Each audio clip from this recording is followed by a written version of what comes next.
Hi, this is Michael White from MusicProductionGuide.com, and you are watching WinkSound. In this video, I'm going to talk about the importance of separating your effects for individual instruments. One of the most effective ways, I think, to work with effects processing with individual audio tracks is to keep that processing unique to the instrument.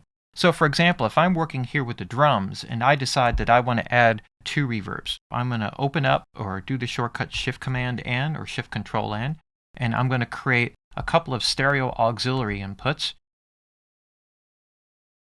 and I'm going to add those guys in together. Now, maybe one, I want to have a quick drum room sound, right? So I'll work with that, with the drum room, and then on the next track, I'm going to have a drum reverb. So now I have these 2 effects here, and what I want to do is I want to keep these particularly isolated just to the drums so that no other type of instrument goes into these effects.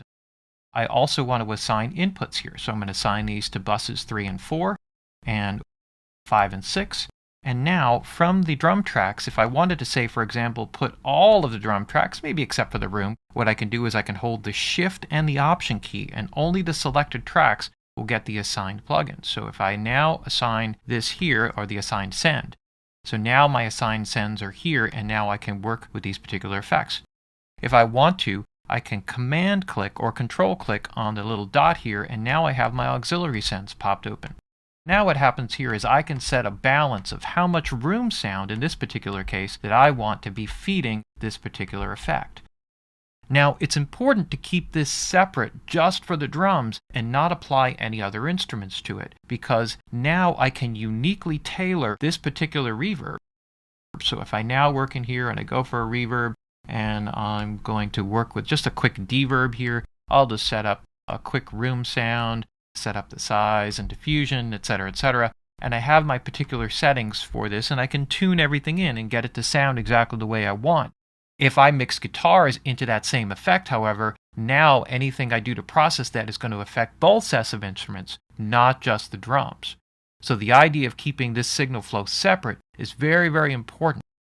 Now I'm going to command click and go back to assignments here, and then also with my Shift Option key, I'm going to apply the second send, and this would allow me to apply the same effect here to a reverb.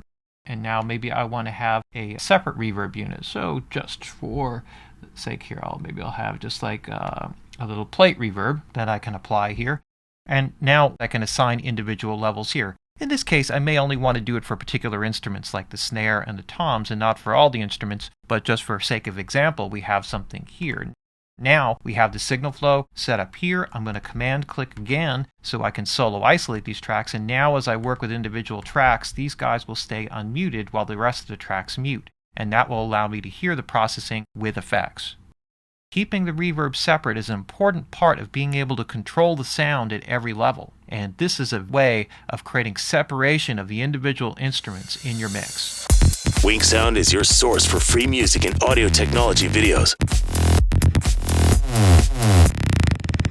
Join the conversation by following WinkSound on Twitter and YouTube to keep up with everything you need to know about music and audio technology.